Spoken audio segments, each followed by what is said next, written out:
happening, good people? Welcome to Leadership in Real Life, where we talk about what leadership actually looks like when you're in it every day. I'm Hyla-Monét, leadership coach and former school principal and founder of H-Monét Consulting.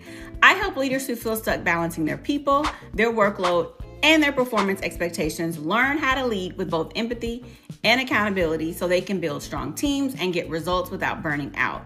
These are your leadership in real life moments. They're short, real, and straight to the point because leadership doesn't happen in theory.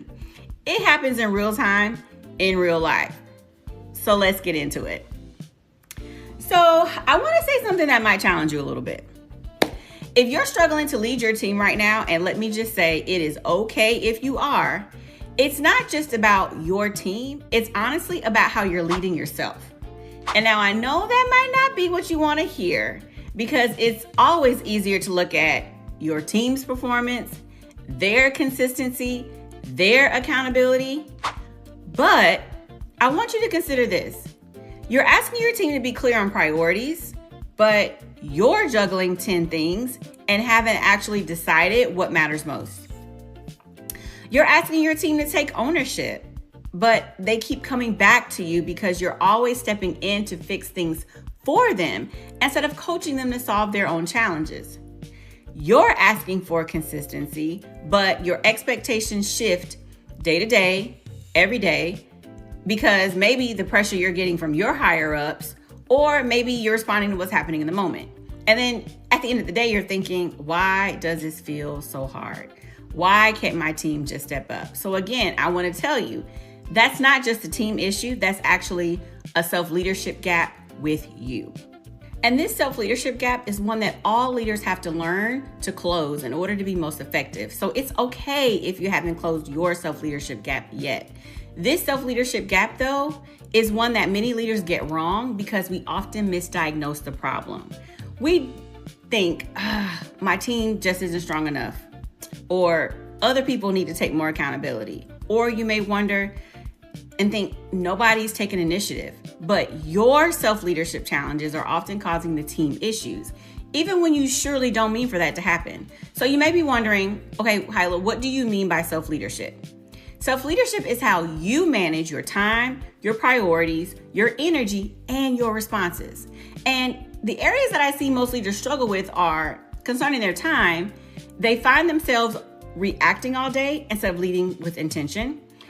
We struggle to find our priorities because everything feels important, because maybe our bosses are sending us new priorities every week that we must communicate to our team so that nothing feels clear.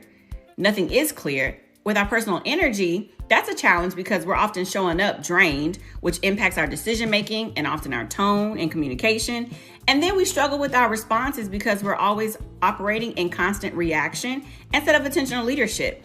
So this is often hard for so many leaders because nobody actually teaches you how to lead yourself. You get promoted, you get the responsibility, but you don't get the systems. So you default to working harder instead of leading smarter. And then that's what creates the gap. This is why balanced leadership starts with you. Before we ever talk about fixing your team, we have to focus on how you lead yourself through three things: leadership sustainability, which is managing your energy and capacity; leadership clarity, which is defining your priorities and focus; and leadership connection, which is your intentional presence, showing up consistently, not reactively. Self-leadership is not optional. I want you to understand that. It's a system that drives everything, which includes your team's clarity, their accountability, your organizational culture, and your overall performance. The way you lead yourself is the way your team experiences your leadership.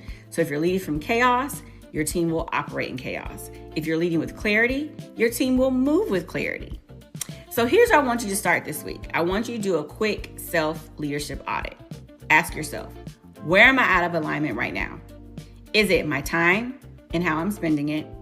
My priorities, and I'm not defining what actually matters? My consistency, is what I say equal to what I'm actually doing? Or my responses, am I being more reactive or more intentional? But let me be clear, you can't fix everything. I want you to just choose one area this week to tighten up. For example, if your time is out of alignment, set aside time to intentionally review your schedule for the week. Think about the time you have allotted to meetings, ones that you're facilitating and ones that you're participating in, versus the time you have to actually work on the work. Do you have scheduled breaks in your day to emotionally reset? If it's your priorities that are out of alignment, I want you to take time this week to define 1 to 3 things that have to get done this week and make sure you have time in your schedule to work on those things. Take one visible action to improve. When you lead yourself better, everything will start to shift. And if you're realizing that your leadership challenges aren't just about your team, they're about your leadership and how it's structured, you can unlock your greatest potential, not just your potential, but also your team's potential. And if you need more help and want to do deeper work in getting started, I want you to download my Balanced Leadership Clarity Guide, or you can DM me Clarity and I'll send it directly to you. This is the first step in strengthening your self-leadership to strengthen you and your organization's work performance.